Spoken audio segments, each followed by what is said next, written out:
Hey, Malcolm. When all else fails, read the instructions. It wasn't that good. No, it really wasn't. Yeah. It was a little bit of a letdown, actually. Yeah. You wish you could be something really good to. All right, so I've heard this one a lot, so All I'm right. going to tell you what it is, which isn't a mind blower, but then I'm going to tell you what it's actually called. All right. All right. You always find something in the last place you look for it, which is true. Do you know what law that is? No. Boob's law. Oh, So it say in the book. it is boob's law. That's lovely. Whatever you're looking for is in the last place you looked. Boob's law.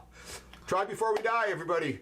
Thanks for tuning in. Mal, it's good to see you. We're at the bar. Yep. No, it's good to be back again. It's got a lots of evidence of a regular episode. It has a lot of. I mean, look at that. There's no bottle there. There's glasses up there. The caps are right there. We got some water going, and the random generator machine is up and running. Magic box. Magic box. And it is a regular episode. And this is how we know.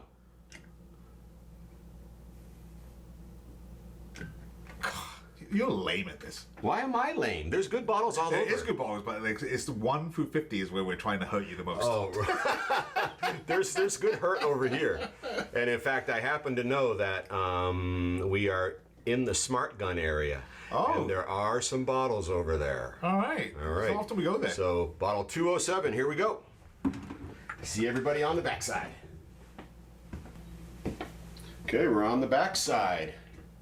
This is known as our smart gun area. At some point we'll pull that out and have a discussion around that. But we were at bottle 207. We start at 198. 05, 06, 07. Which brings us to 12-year-old Glen Grant. This is a Speyside whiskey.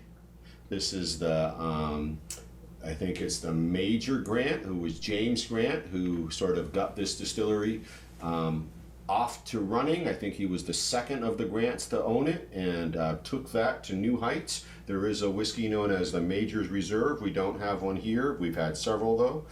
And James Grant designed the very tall, slender stills that Glen Grant uses, which is essentially to capture the cleanest and purest of the spirit as it rises up through this still, which just narrows all the way to the top, catching the purest spirit. Traditionally, the Glen Grant is a very clean, fruity whiskey. We'll see what we have here in this 12-year-old offering. And this is, I believe there is a batch on this too. But we'll take a look at the bar when we get there.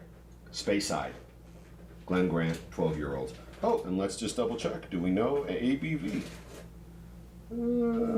It's hard to see. We'll tell you at the bar. Did you hear, Mel? I heard. Glen Grant, 12-year-old. Speyside. Your fave. One of my favorites. Yeah. So I was checking the label as I walked over. So it turns out that at the 15-year-old, the Glen Grant starts to talk about batch numbers or release numbers. So I was mistaken. There is not a batch on this 12-year-old release. And what is the reasoning? Why do you even care if there's a batch number? All right. I'll answer that, then I'll open it just because it's an important question. Even distilleries who have a standard release series, right, and be like, we release this all the time, it will have some variety because wood is different. This oak tree and that oak tree, Yep. Sure, it's a white American oak. Sure, you know, in theory it's all the same. But what nutrients came up from the ground? What weather did it experience in its lifetime? So there will be all these subtle differences and perhaps even more substantial differences in the process. What was the weather like that year that the barley grew? What was the weather like for all those years that it sat in the casks in the warehouse?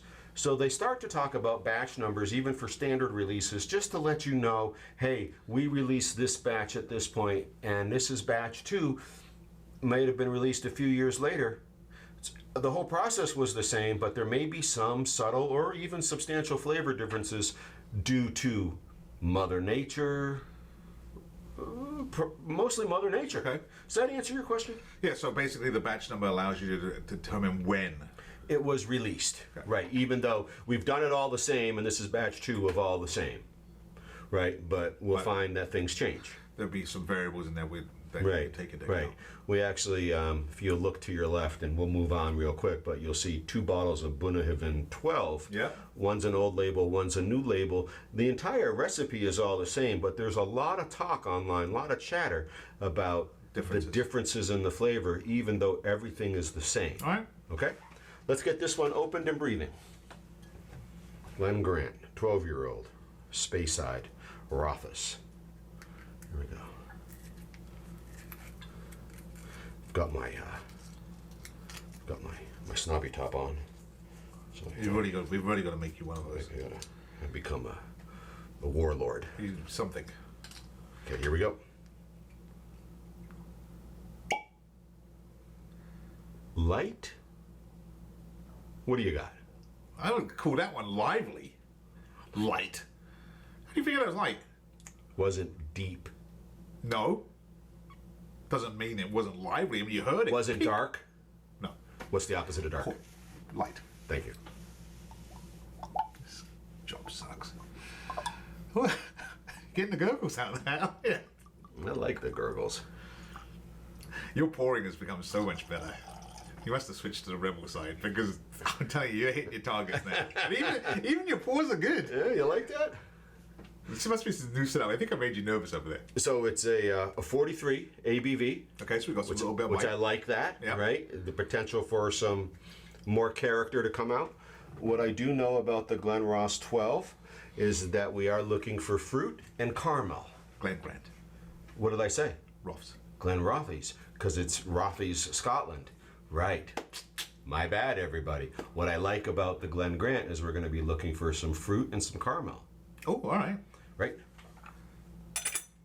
Get it trapped. capped. So, while we're letting it breathe, again, thanks for tuning in, and to everybody who's hit that subscribe button. We really appreciate it. Those of you who've watched YouTube over the years do know that stuff matters, and we're not likely to beg for it like you'll see at the beginning of a lot of videos or the end. We just want to say thanks to those who have clicked that button. So thanks very much. One of the favorites here, Mal, is the Glen Grant Majors Reserve, which Yes. is their very affordable, very accessible, no age statement whiskey. Many bottles have been destroyed here. Very easy to drink. One of the Glen Grants that really sticks out for me was their, and I know Tumatin has a Decades bottle, and I believe Glen Grant's was called Decades as well, though maybe it was Legends, but it was their, whiskey from the 50s, 60s. They married these casks together, and foolish me only bought one of those bottles, and lucky us, we drank it. Yes. Right, and so the Glen Grant, I think, is a well-regarded whiskey. And one of the other things I know about the Glen Grant is we've drank several bottles of a 1966 Glen Grant here as well, and we do have one more in-house. We missed it by about 3 or 4 on this pull. But Glen Grant is known to be one of the whiskeys that holds itself together. We've had this conversation before. We have had this conversation before. It doesn't, in wine terminology, Glen Grant is not known for falling off, for being in a cask too long. Yes, we have had this conversation. That's correct. And that's the standout of the Glen Grant. Yeah. Is that it holds its posture the entire time. And I like that. Holds its posture the entire time. It really sort of handles the oak exposure without becoming too woody. Now, at a 12-year-old, we don't have that fear, but we bring it up just to sort of remind ourselves and everybody that we have a very stable liquor here. And again, the major, James Grant, designed these stills that sort of just really pinnacle out with this very narrow peak that catches the purest of the spirit. And perhaps that's a factor in why they're so shelf stable in oak for decades. Do you have any memories of a Glen Grant that you'd bring up for us? Not really. Not really. Only because, you throw this out like I'm going to pull like these files from my head out. I have them, so I know. just... Steel trap. Yeah. But the amount of whiskeys that we have drank, Yep. it's overwhelming, the numbers. We're fortunate. Yeah, we are extremely fortunate. Yep. And this is not something I make light of. But because of that fact, there's a lot of times where I'm like, you'll go on to a conversation, and until you mention something that I recognize, you know, To like trigger you. correct. Yeah. It's very hard for me to just pour a bottle and be like, oh yeah, you know, this is that. But I know the Majors Reserve, we've knocked back many bottles of that, and it has always been enjoyable. And I always think of Glen Grant as like maybe not one of the big distilleries, but what I do know of them is everything we've tried of theirs has been really good. And maybe it's the fact that because they don't break down, because they keep their posture, as I said, maybe that's what it is that really stands out for these guys. Because they every one we've tried, every bottle that we've finished, has always been enjoyable. All right, quiz time. Oh, good lord. This is steel trap stuff. Yeah, I know. Do you remember where we got our first bottle of 1966 Glen Grant? And I'm going to give you a hint. It was at a paintball game. Was it Chicago? Mm-hmm. Do you remember which field we were playing? And you can go with the old name, not the name they used at the time. Was it Sherwood? No. Oh, Realms of Ruin. Realms of Ruin, yes. Really? That's what we got? Yeah. Was that the one? That was the Swordfish night. Is that the one we went into the Chicago? No, that was Gene's store behind the Chicago Hilton. That's where we got the Jura 77. Okay. We got this at Binny's. Not this. We got the 66 Glen Grant at Binny's in Chicago, which happened to essentially be across the street from the Embassy Suites we were staying at. Realms of Ruin. Good lord. Yeah. Wow. So just a little bit of factual stuff, and I got a head nod from the crew who was there. That's impressive. Yeah. That's actually impressive that you pulled it out, because there's no way I would be like, whatever, dude. Good luck with this. We're creating an archival record. And I like the way well, granted, a lot of the scotch that we get is based around our paintball careers. Yeah. But it's nice how you weave it all into one big story. All right. What do we have for a coloration? We certainly have a much lighter whiskey. Yep. Not as light as we've seen. This is certainly a medium gold. I want to try to think of a clever coloration. I'm gonna say, Okay. I'm not gonna give you your gold, but I'm gonna say a really dark straw. Okay. Second cut of hay. Second cut of hay. Yeah. It's got a little bit more of the earth in it, a little less of the spring. Yeah. Legs. Breaking up everywhere. You're picking up legs? Yep. I am not. I've got a almost a group of a volume of liquid just sticking together. Really? Yeah. Huh. I think I'm right. Whatever. All right, you ready? Yeah. Second season hay, second cut hay. Second cut hay. Mal says legs. I say volume of liquid sticking together. We're looking for fruit and caramel. Ooh. Spicy on the nose. Yeah, that's got some kick. Yeah, that really wakes you up. Ooh, yeah. Well, we've got 43% alcohol, so we've got a higher than minimum. Picking up sweet at the back. There's the fruit as it starts to breathe out, as we trapped it all. And that's the value of the lids, everybody. It traps those flavors right off the bat. That spiciness has calmed down, and that fruitiness is really present now. Are you finding it? Almost like apple. I was going to say it, but I was hoping you'd find it too. And that caramel's there. Really? And, yeah, as you get that spike of the apple, it's behind it. It's hidden right behind it. I don't want to find it just through your words, so I'm going to wait to taste, but the fruit is so clear. The fruit, definitely, but it's right underneath, right behind it. If you could take that part out, you'd find it right behind it. Uncapped for a few minutes, it becomes very welcoming. That first nosing was fairly potent. Yeah. Now it's a much more mellow. Yeah, I'm gonna try it. Cheers. 43 ABV, Glen Grant, 12-year-old, Speyside.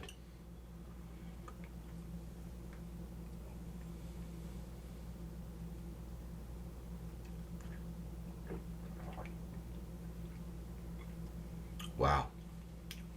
So that caramel really delivers right in the front and seems to carry all the way through the back, almost as if the fruit is on the nose, the caramel is on the taste, the finish is lasting. I've got it to about halfway down my beard braid. Yep, I would agree. Right about here. When was the last time you heard somebody say beard braid? 2 seconds ago. Yeah. That's Boob's Law. That is Boob's Law. Last place you look. Yeah. The last time you heard it was the last time you heard it. That's interesting. And it's interesting. And now it's over. That you say the fruitiness is on the nosing and the caramel is on the tasting, because that's almost exactly, because I'm trying to find that fruit again and I can't find it, but I do have that caramel taste right across my tongue. For the minute when I held it in the front of my mouth, the caramel just really seemed like it was trying to sort of like break out of prison. It's like, I'm caramel and I am here. And it's very much the Speyside. It's light and airy. Mm-hmm. It really isn't going to freaking knock you for six for any reasons. But it's got a nice taste to it. Yeah, that caramel is still happening. And now I've got these really nice oily legs. Like I can't even taste it now. You can? Yep. Like you can just it's like it's coated my tongue. Yeah. There's nothing medicinal about this. That first nosing was slightly medicinal. You would think, right? punch you. But then it's gone. There's nothing medicinal in the flavor. The fruitiness really seems to be this nose, and this caramel seems to be this taste and finish. Nothing really spicy in the tasting. No. Nothing significantly woody or nutty. No, a slight maybe. But that may have something to do with the pistachios I've been knocking off when you're not around. Oh, I know that you raid the pistachios around here. Our services to the wind. The whiskey is so light, and 12 years in the cask makes me wonder, was this just white oak with no bourbon? Just because of and I've got no lack notes. of sweetness? Well, and coloration. Coloration, definitely. Right, certainly no sherry in here. Of course, they would probably advertise that, but just because of the lightness of this spirit makes me wonder if we have not a bourbon cask, or if it was a bourbon cask, I wonder if we're on a second fill where a lot of the color is gone. Already taken out. Yeah. Already used for something. But certainly we know the youngest of the spirit in here is 12 years old.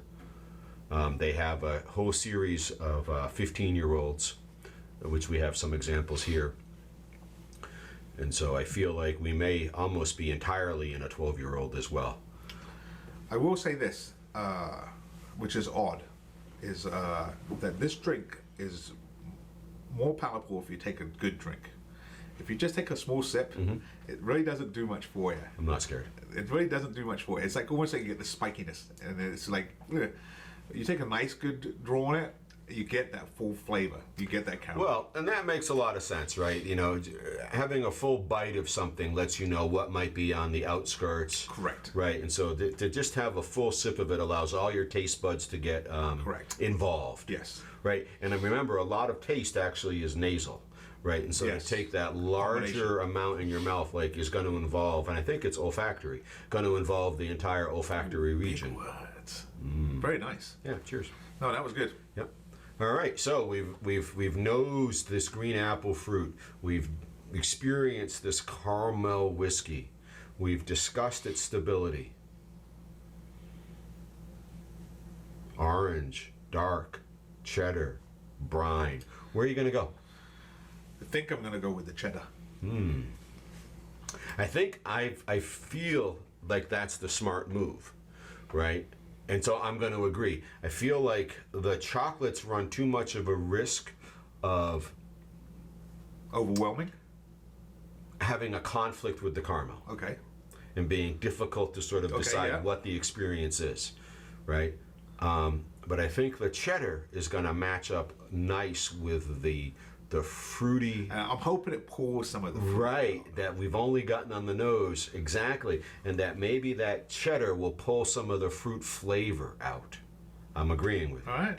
All right. You heard that first. He's agreeing. Yeah. Check your calendar and mark it down. This is a Vermont aged cheddar.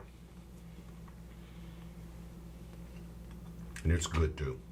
And I like that it's been breathing the air. You can tell that this cheddar's been sitting out for about a half hour. I love that. You know what's flavor. funny is when you say that, I have no idea what you're talking about. This is good.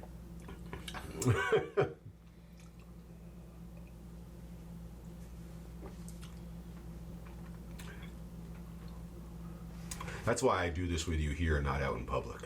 I know that. Just because of all that, I have to do it again. Because as I got lost. Now, But I can tell you this, that I wasn't repulsed by the initial experience. I'm still not having an easy time picking out that fruit. But I will say this. That cheddar made this even more enjoyable. I've done it twice now. That cheddar is a great match for this whiskey. It really has made this drink even more enjoyable. This drink mellows out that cheddar. And this cheddar Mellows out this.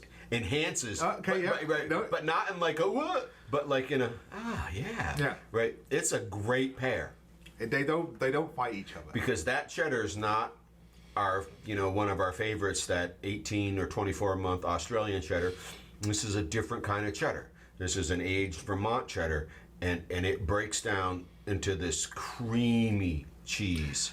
Okay, yeah, right? I agree with that. And this liquor, this fruity nose, this caramel taste, does so well with this creamy cheddar cheese. I'm going to say the way I'm going to approach this is that's like an equalizer. Yeah. It sort of takes the highs and lows out of this drink and sort of just freaking brings it into here we are. And not being a cheesier, as I've stated many times on this show. Yeah. That and this is extremely palatable. And I'll say it, though you would say, I don't know what you're talking about. The fact that this cheese has been breathing for a little while at room temperature helps it break down into the creamy experience we just had. So it's not straight from the cooler. Nope. Right. And it's not hard. Room temperature. Right. It's a room temperature cheese. A little softness. Right. It's breaking apart easy. It's really a good pair. It really is. You know how good of a pair it is? It's this good of a pair. It really is excellent. No, that's really good. And like I said, I'm not a big cheese fan, but that really does. These two together, a match made in heaven. Still feel really good about the Glen Grants, everybody. So why don't we wind down with our really enjoyable Glen Grant Speyside 12-year-old offering. Green apple on the nose, caramel throughout the taste, paired so well with a room temperature creamy Vermont cheddar. 43 ABV. You got enough for a toast? I've got enough for a toast. All right. Brace yourself. So we're headed to Catalonia, which I believe is a region of Spain. Do I have that? Italy? No. I think you're right. Spain. Oh, is it France? Can I get a little help, France? Right. Is it the region of France that wishes to be themselves a lot? Or that's Spain. Catalonia is Spain? No. Catalan is Spain. I'm getting a little help from the crew. So we're going to Catalonia, everybody. And again, this is just what we know and what we don't know. And they will probably toast us, if you are super familiar with it, with this toast. But in Catalonia, really, they have a saying, which is essentially, oh my God. And I'm just going to say it, and then, okay, which is, "Fil de puta qui no se la cabe," which is, whoever doesn't finish their glass is a bastard or the son of a whore. Fil de puta qui la sabe. Oh my God. Well, we filled the la punta qui la sabe. Really, really, really, really. Unbelievable. The thing about this whiskey that really took it over the edge for me was the room temperature creamy cheddar cheese. That Yes. pairing was spectacular. If you were sitting down and you were just just hanging out, and you happen to have this cheese available, and you were just having a conversation, taking the day in, and you had this cheese going with that, oh, you'd be in trouble. And you'd be a hero if you had an event to go to, a wedding, a holiday party, a birthday, and you brought a nice, creamy, warm cheddar cheese, not microwave, No, just room just let it sit temperature, out. and a bottle of this Glen Grant 12-year-old. Winner. And Winner. you just got a couple people to try it. Mac and cheese It dinner. would spread like wildfire. It would be. Oh, have you tried that whiskey and that Yeah. cheese? And you'd come back for another glass, And and, it's you'd be like, interesting. "Whoa!" And you'd have to pour yourself a healthy pour just to make sure you got more. We talk about the accoutrements that we have, but I will say at this stage, this whiskey always deserves to have this. Always deserves to have it. That cheese and that whiskey is a gold medal. Yes.